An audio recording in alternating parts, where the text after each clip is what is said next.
Today we're talking about having an X factor. So when you think about your talent, your skills as an art director or copywriter, you might have heard about T-shaped talent. What are those things that you are really good at, that you go deep in? Maybe that's art direction, Photoshop, retouching. And then what are those T-shaped talents that go wide? So if you're an art director, maybe that is After Effects. You dabble in that, or maybe you can code a little bit. Not that you're extremely good at those things, not that you're an expert, but your toolbox gets wider and wider.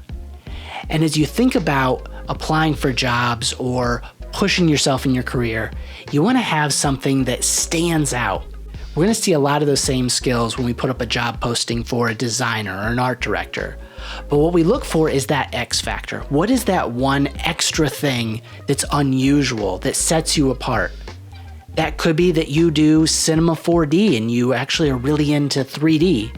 It's not that it may be something that's a core part of your day-to-day job, but having that extra skill set, that extra X factor sets you apart, and it starts to open up the possibilities of that creative team. And when each person on the creative team has a different X factor, all of a sudden the toolbox of that department becomes that much bigger.